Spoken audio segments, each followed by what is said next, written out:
এই দাড়ি নিয়ে কলকাতা হাইকোর্টে প্র্যাকটিস করি, গাঁটের ওপর প্যান্ট থাকে, জোহর আসরের নামাজ হাইকোর্টের ভিতরে মসজিদ আছে, ওখানে নামাজ পড়ি। কারো বাপের ক্ষমতা নাই কোনো উকিলের, কোনো অ্যাডভোকেটের আমার মৌলিক অধিকার নিয়ে কথা বলবে। কারণ মৌলিক অধিকারটা আমি ভালো করে জানি, বুঝতে হবে আমাকে।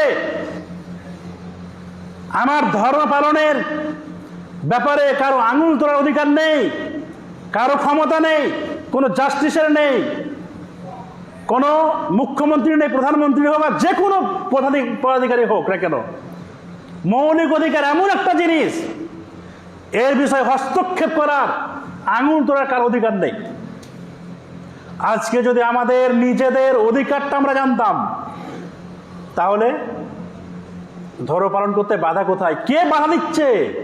5 ওয়াক্তের নামাজ পড়তে কে বাধা দিচ্ছে? কে বলছে তুমি কুরবানি করবে না?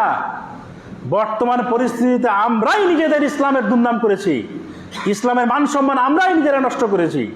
এই জন্য রাসূলুল্লাহ সাল্লাল্লাহু আলাইহি ওয়াসাল্লাম বলছেন, ইউশিকুল উমাম আন তাদআ আলাইকুম কামা তাদআ আল আকালাতু ইলা কাসআতিহা।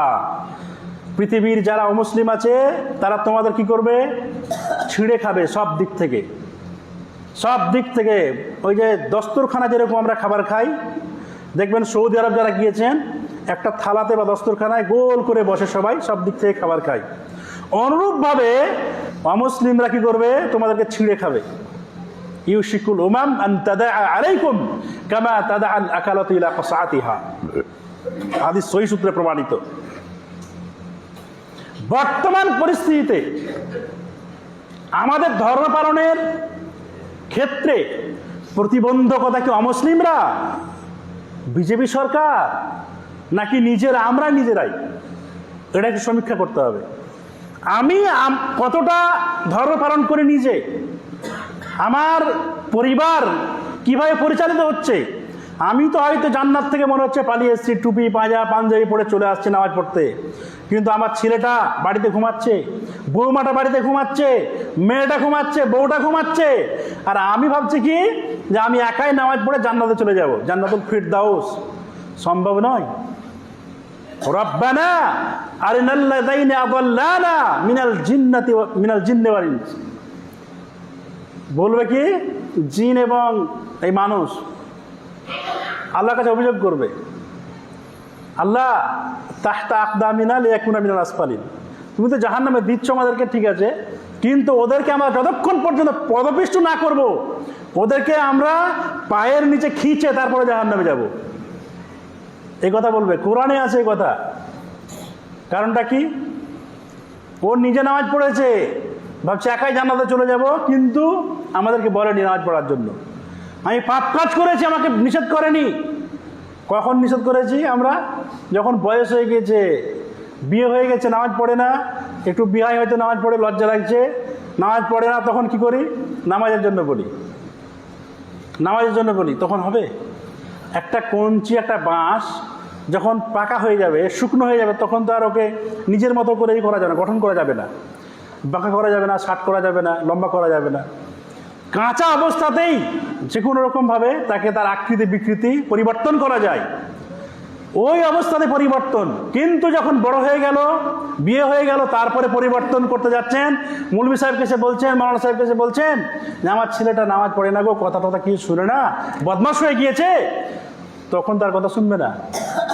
ওর এই টাইম তো ওভার হয়ে গিয়েছে, টাইম তো ওভার হয়ে গিয়েছে। ধর্ম পালন, শুনুন একটা কথা ভালো করে, এই যে মসজিদ কেন্দ্রিক আগের যুগে বড় বড় মুহাদ্দিস তৈরি হয়েছেন, মাদ্রাসা থেকে বড় বড় মুহাদ্দিস তৈরি হয়েছেন। Article 13 of the constitution of India, ভারতবর্ষের সংবিধান, আর্টিকেল 30-এ বলছে কি, যে কোনো সংখ্যালঘুরা নিজেদের মতো করে নিজেদের প্রতিষ্ঠান, শিক্ষা প্রতিষ্ঠান তৈরি করতে পারে, চালাতে পারে, কেউ হস্তক্ষেপ করতে পারবে না। এটা হচ্ছে ফান্ডামেন্টাল রাইটস। বর্তমান যুগে ধর্ম পালনে আমার বাধা কোথায়? এই যে মাদ্রাসা খুলে বসে আছি, কারণ কি? এখানে কোরআন হাদিস পড়ানো হয়। যেখানে জঙ্গিবাদের বিরুদ্ধে তীব্রতর, পৃথিবীতে যত ধর্মগ্রন্থ আছে, যত বই আছে, পৃথিবীতে যত, আমি চ্যালেঞ্জ করে বলছি, এবং যত আইন আছে পৃথিবীতে, পবিত্র কোরআনের থেকে জঙ্গিবাদের বিরুদ্ধে, সন্ত্রাসের বিরুদ্ধে কোথাও বলা নেই।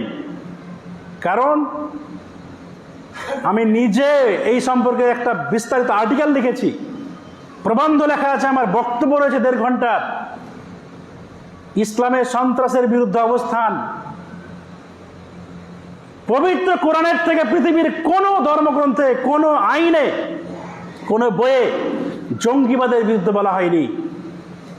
ইসলাম যেখানে কোরআন পড়া হচ্ছে মাদ্রাসায়, যেই মাদ্রাসায় বলা হচ্ছে জঙ্গির আঁতুরঘর, গদি মিডিয়া, পাঁচাটা মিডিয়া বলছে, তখন আমরা মুসলিমরা কি করছি? নীরব দর্শক।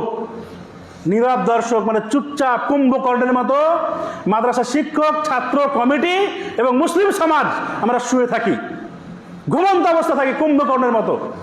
কুম্ভকর্ণ হয়তো এক একটু তাকায়, জেগে ওঠে, প্রতিবাদ করে, কিন্তু আমাদের মধ্যে সেটাও নেই বর্তমান পরিস্থিতিতে।